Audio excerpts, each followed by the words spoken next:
I'm Max. Hi, and I'm Denise. And welcome back to another edition of Urban Lifestyles. It's my time of the year because it's early fall. Yes, it's perfect. The mornings are quite cold and at night, but the daytime is perfect. You know, it's a great time for like a morning run or riding a bike or something like that, is. or for you getting out and walking with the dog. It is. It's perfect out here. Sunshine perfect. Well, you know, we've got a great show today. We're going to be talking about breast cancer. We're also going to be talking about a play that was shot in Indianapolis called Tomcat, and also what's very big right now. Right now, what's very big are tiny houses. We'll take a quick break and back with more right after this. Whole universe, there's only one you. But even though we're unique, we do have one thing in common. We want to live long, healthy lives. That's why Kentucky One Health should be the one name you think of for award-winning heart, stroke, and cancer care. The one name for convenience. With over 200 locations including hospitals, outpatient care centers, and physician practices. And the one name for wellness. With healthy lifestyle centers and partnerships across the state. With the combined experience of Jewish and St. Joseph hospitals and the University of Louisville Hospital, Kentucky One Health is the one name in healthcare. Well, our first segment is about a play that came to Louisville just a couple of weeks ago, and it really focuses on interracial dating in Indianapolis in the 1950s, and it's called Tomcat. It was a very unique play, a great cast, so just take a look at this piece. We're here at the Ursuline Center here in Louisville, Kentucky, and tonight we're going to see a fantastic play. It's called Tomcat. The setting is 1951 Indianapolis, Indiana, and it's about interracial dating. And I'm here with the playwright himself, Jamie Rhodes. Welcome to Urban Lifestyles. Thanks for having me at Urban Lifestyles. I appreciate it. And I'm excited to be here. And the play is definitely going on today at 5 p.m. So it's going to be exciting, and I'm looking forward to getting as many people in as we can. All right, so tell us about the play and what was your inspiration for putting this together? The play is kind of like loosely based on a short story by a Harlem Renaissance writer, Gene Toomer, called Blood Burning Moon. But it talks about an interrelationship between a powerful, rich white landowner and a Mississippi kind of farm girl and a Mississippi farm boy, and the inner goings on with their relationship and how it basically unfolds and becomes a tragic event. As you can imagine, you know, when two people want the same thing and one's powerful and one's not powerful and all that sort of thing. So that's where it comes from. So with Tomcat, I just kind of expand upon that storyline, and I'm like, let's get some, let's find out the motivations of the characters. Let's find out a little bit who they are with the white characters as well as the black characters. So that's kind of where it starts from. Now, is this the grand opening for it, or is this something that you've been traveling around and doing for a while? We've done a couple runs in the Atlanta market, like last year in June and September, and this is the first time we really brought it out of Atlanta. Well, I take it back. When I first came up with it, it was in Indianapolis at the Onyx Film Festival, Onyx Theater Festival, and that featured like black playwrights, up and coming playwrights in Indianapolis. So it gave me an opportunity to workshop it and hone it up. Then we traveled to Atlanta for a couple of runs. We're here now, and then we're going to be going back to Atlanta next month for a couple shows. And what has been the reception? How well was it received in Atlanta? I think it was well received. It's just a matter of getting the word out. It's sort of like when Tyler Perry was going through what he was going through, trying to build your name. But the people that come and see it, they really have liked it a lot. And so we picked up some producers from that area too. We got really a good, dedicated, professional cast and crew. So really, some really terrific actors are in this production, and very, very talented people. So I'm excited about it. But they're invested in this just as much as I am. So, yeah. Quick question, as it relates to being a black playwright, what does it take to keep black theater alive and well, and also to see it grow? That's a good question. I think we got to give people good quality productions. So there's people that argue that certain productions that come through are not theater-based, but, you know, I'm a fan of August Wilson and, you know, more of the traditional playwriting, Raisin in the Sun, and this would be along the lines of To Kill a Mockingbird and that sort of thing too. So I think if we give people good theater, they'll come out and check it out, and also educate them on what good theater really is, and how original and revealing it can be in terms of our talent and our culture that we have. I'm here with one of the cast members, and this is Kimberly Sanders, and she plays Sadie. And are you a woman of ill repute in this play, or just a woman that's out there having fun? Which one is it? You can tell us. We won't tell anyone. Of ill repute, only for certain ears, but I am being transformed slowly. I am. How do I explain? I am in love with Tommy. He's a bad boy. He is definitely, but he's also my hero. He saved me from the streets and my wayward ways, and made me a bar girl. So I always have this twilight in my eye for him, and because he changed my life. And he has a little twinkle for me, but he's still in, he's a Papa was a Rolling Stone, so he definitely has his different elements where he cares, but he doesn't want to be locked down yet.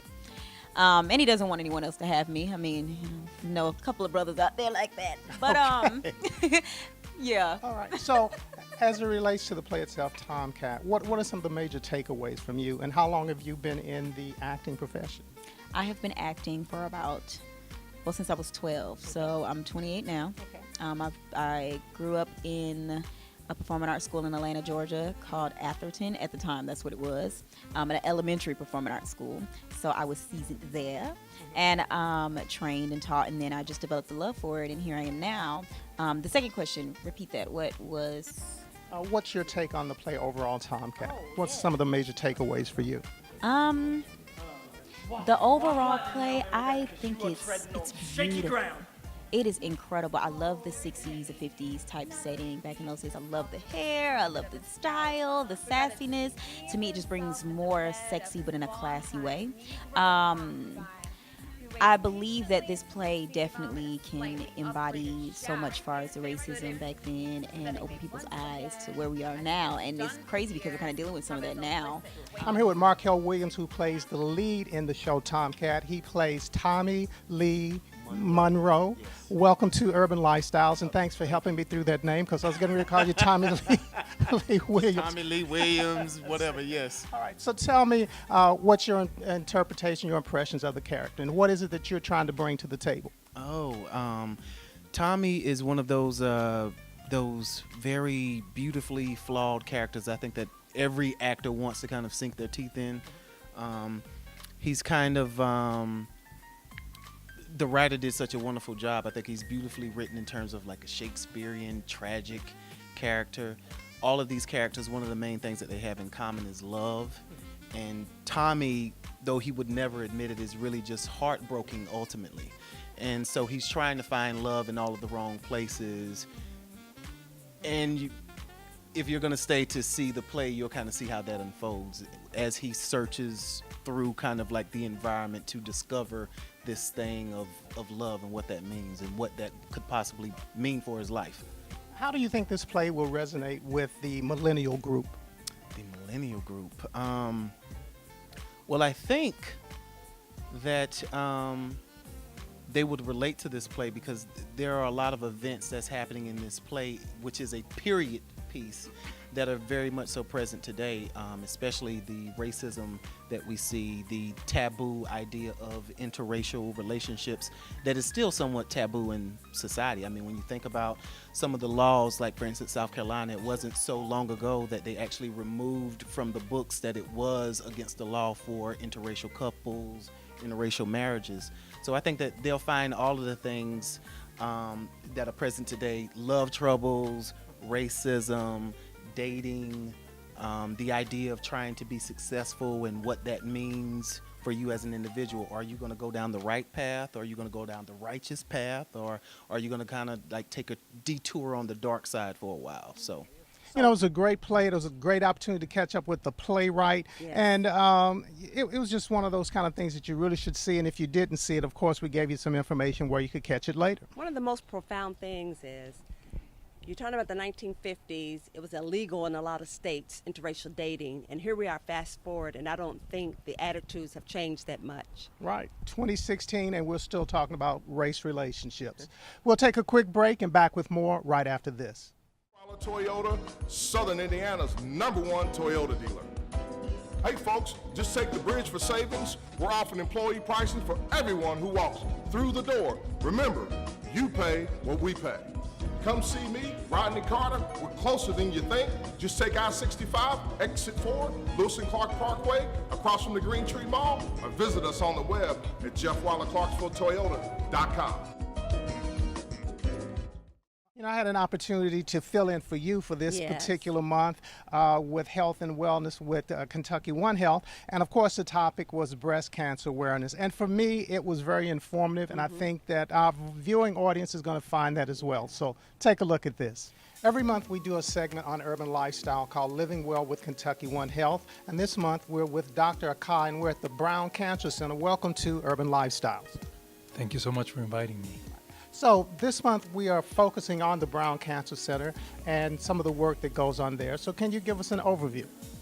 So specifically, I am the director of the Multidisciplinary Breast Cancer Clinic. We are a group of experts on breast cancer, and we treat patients with breast cancer at different stages. I am a surgeon, so part of the treatment of breast cancer is done with surgery, and we have other experts that treat those same patients with chemotherapy, which are medications for cancer, as well as radiation therapy. We also have radiology experts and also pathology experts, and we all form a team to treat breast cancer. Okay, so when we're looking at breast cancer, there have been a lot of different suggestions or rules in terms of when you should start going to have your mammograms and things of that nature. Now, have the ages or anything changed in recent years? There has been some controversy in terms of when is the right time to start a mammogram. And I think that what's important is for the patient to understand what her risk is. A patient is low risk for breast cancer if they have no family members with breast cancer. And those patients can start a mammogram usually at age 40 and then continue yearly or every other year having a mammogram. On the other hand, there's a group of patients that are at increased risk of breast cancer, and those are the patients that have maybe a mother or an aunt or a sister or maybe two family members on one side of the family that have breast cancer. That increases the risk of breast cancer, or themselves, they have a genetic predisposition to have breast cancer. Those patients should have mammograms 10 years before that family member that breast cancer was diagnosed, and should have mammograms every year. Usually they start around 35 to 40 years, and they should have a mammogram every year. What role does ethnicity play into breast cancer? That's a very important question. For example, patients with Jewish ancestry, they are more prone to have a genetic mutation that leads to breast cancer. There's some suggestion that African American patients might have an increased risk for breast cancer for particular types of breast cancer. So it is important to understand your ethnicity and your background, but especially your family history, to determine your risk. A lot of times we hear different people talking about a lumpectomy versus a mastectomy. What's the major difference? So lumpectomy is the removal of the cancer, in that term we'll call it a lump, leaving the rest of the breast intact. A mastectomy is the removal of the whole breast. So the majority of breast cancers that are diagnosed now are one small lump in the breast. Those patients are very good candidates for just a lumpectomy, the removal of the lump, and that usually goes along with radiation therapy, X-ray treatments that are delivered after the patient had the surgery. If on the other hand the patient has a big tumor or has multiple tumors in the breast or a genetic predisposition, something in their genes that makes them prone to having breast cancer, those patients will require a mastectomy. To give you an example, of 5 patients that I treat, of 5 patients, 2 will need a mastectomy, 3 will need a lumpectomy. And since the 1970s, there have been several studies done in North America and in Europe that compared mastectomy to lumpectomy, and there were no differences in survival. Mastectomies do not allow people to live longer. I tell my patients all the time, what allows people to live longer, because patients with breast cancer are definitely living longer, is good surgery, followed by radiation therapy when indicated, followed by chemotherapy, medications when it's indicated, and also by hormone blocking therapies when they're indicated. Is there an average recovery time after either one of the surgeries? Yes, so very different. A lumpectomy is usually an outpatient surgery. Those patients have a low amount of pain. They usually can resume their normal activities 2 or 3 days later after the surgery and can go back to work usually after a week. Mastectomies are much more difficult operations in terms of recovery. 70 to 80% of patients will also have breast reconstruction, building up the breast. So I counsel patients that the recovery after mastectomy is usually around 1 month. And this is just a question that I have. How common or rare is it for you to find cancer in men, breast cancer in men? Yeah, it's very, very, it's a very unlikely condition. It's one of the least common breast cancers this is one of the least common cancers in males, but obviously very common cancer in women. So if you are a young woman, let's say you're approaching 40, what would be the steps that you would recommend? You don't really have a history from a family perspective, but you've been reading literature and it says I should go get tested, and I'm sure that that's a concern for a lot of women. How do you put them to ease? So the first thing is go to the primary care doctor or even their gynecologist and get scheduled for your first baseline mammogram. It is likely that if it's your first one, if they find something, it's most likely going to be benign and it's going to be cleared with images. And after that, based on if you have a history where you don't have any family members, then for the next couple of years you should have a mammogram every year, and then you can decide if you need to do it every year or every other year. You can see that was some very good information, and I learned a lot. And every time we do one of these segments with Kentucky One Health, I find it very enlightening. One of the main things is screening.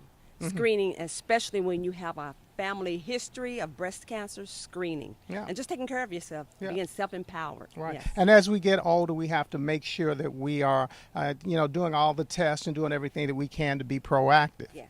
And speaking of being proactive, what are we always looking for? We are always looking for new show ideas. That is correct. So if you've got a great show idea, be sure to go to our website at www.urbanlifestyles.net, and that's lifestyles with the Z. And if we happen to use your show idea, you could win a free oil change from Jeff Weiler Toyota. And of course, if you're in the mood for a new or used car, go by and see Rodney Carter and tell him that Urban Lifestyles sent you, and he'll be happy to send you driving down the road, happy in your new vehicle. And the driver and the owner will be happy as well. You are correct.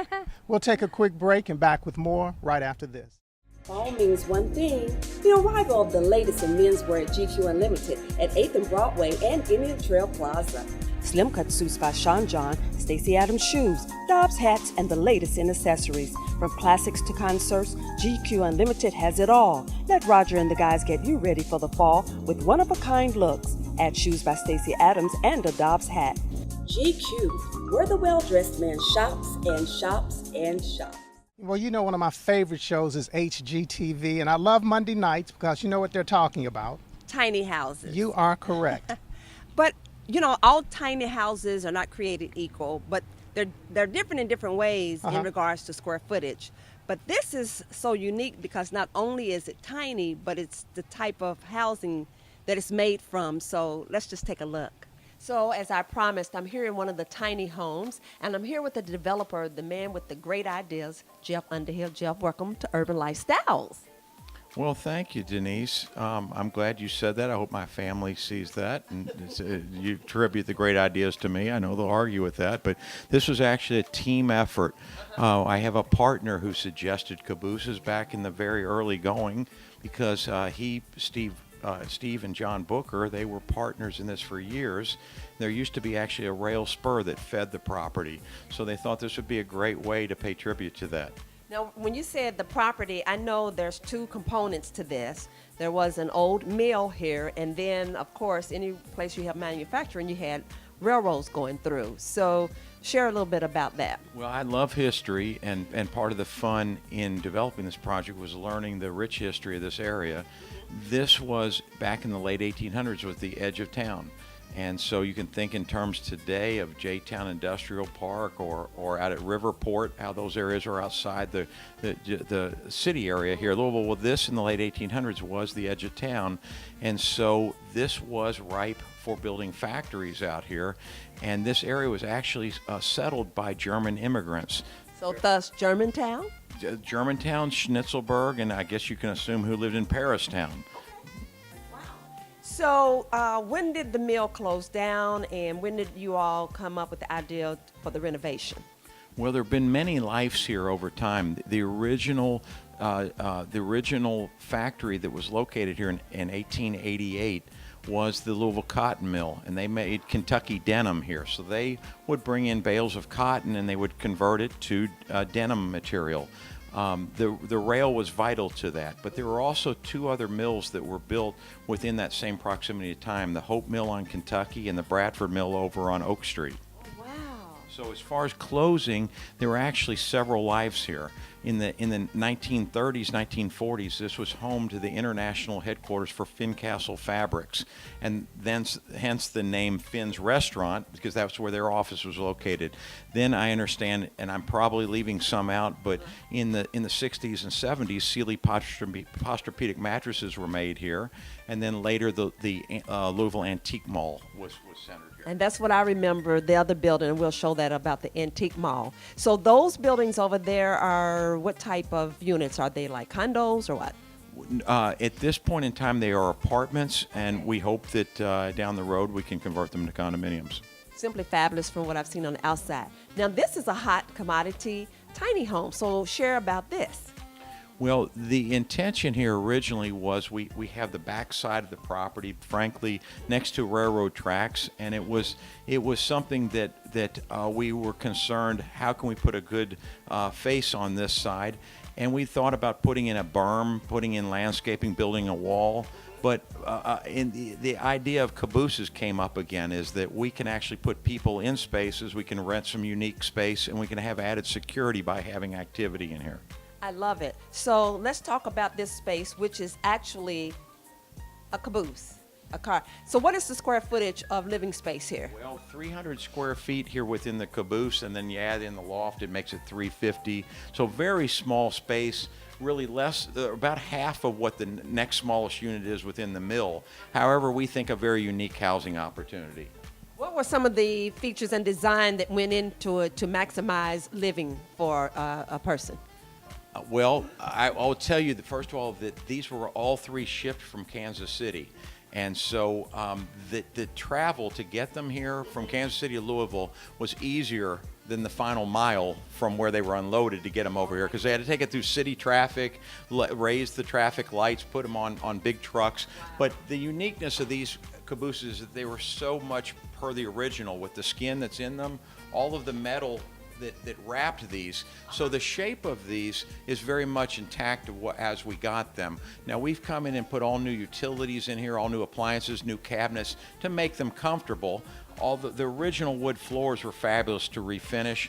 I'm fascinated by the floors. The way this was originally laid out, the crew that would operate the train, they would sit in these bench seats up above, and there was an equivalent on this side, which we now located down here as a little dinette area, but then we put a loft bed in up here. In the back is a den or a primary bedroom.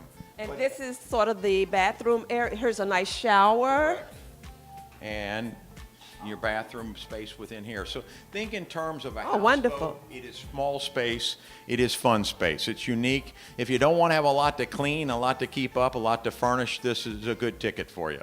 You know, I think Jeff and Underhill Associates, they've done a great job. That's a phenomenal project that's over in Germantown. Yes. And again, they've got a little over 300 square feet, and it's really neat what they've done with it. It was doable. The green space around it, like the little balcony area, and then adjacent to the other properties that they have that's made from that mill and all the historic aspects, and they left a lot of the authenticity and integrity to it. It's Yeah. phenomenal. Yeah, it's a great project. So if you haven't been over to Germantown, it's a great place to go spend an afternoon. Take a look, go in and see some of the models, but it was just kind of Yeah, fantastic. it was a good tiny house because, you know, if we lived there, I still could have my space. I could put you out or put you upstairs. I could Yeah. still be away. It Yeah, was great. I did see some winning features. I did see that.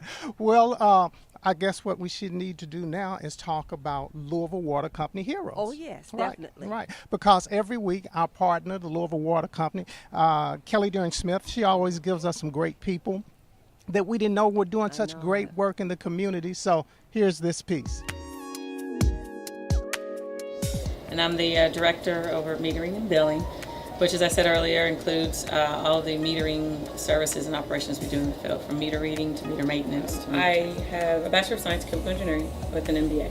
And once I finished my MBA, I started out working in manufacturing, and then I ended up working at Louisville Gas and Electric. So I worked at LG&E for almost 5 years, and I have yet to find a culture like the Louisville Water Company. The things about it that I really like is that it is the smallest company I've ever worked for, but it is also very family-oriented, I think. And I think you've got a lot of employees here that truly care about the organization, care about the community, care about the product and services that we provide, and always want to do a really, really great job. Sometimes I try to use family members, because like I said, I am originally from Louisville. My husband's not, but and my husband and other people and friends, things of that nature, to figure out what their thoughts are about the Louisville Water Company. I think in general people think, like you said, that we have the best taste in the water.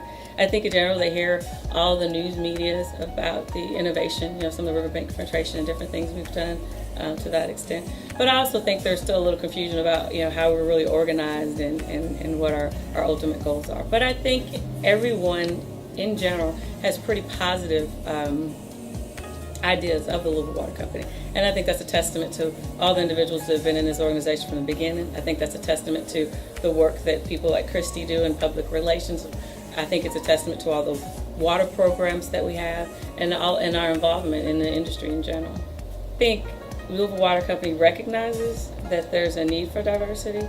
I think with any organization, when times get hard, our belts sometimes get tightened and we don't do as many things as we'd like to do. But I think that if, in fact, we're at least aware of the importance of it and at least trying to have individuals in our organization that represent our community, then I think we're at least on the right track. I think the first step is knowing that that's what you want to do. We provide a great quality product, and we strive to provide quality service. And so I think that anyone who interacts with us, if they don't have a positive interaction for whatever reason, I would hope that you wouldn't take that and run with it, but instead, give us another chance. Because one thing I will say about me and any individual within our organization, we care. We care about getting the job done and doing the best job we can, and we care about providing a good service. Well, I hope the weather stays like this for a very, very long time. I hate to see, as they used to say, old man winter come. Yes, but it's coming. But this is a nice transition, so I'll take it. All right. Well, you know what? I think that's our show. And that's our time. And we'll see you back here next time on Urban Lifestyles. Bye-bye. Bye.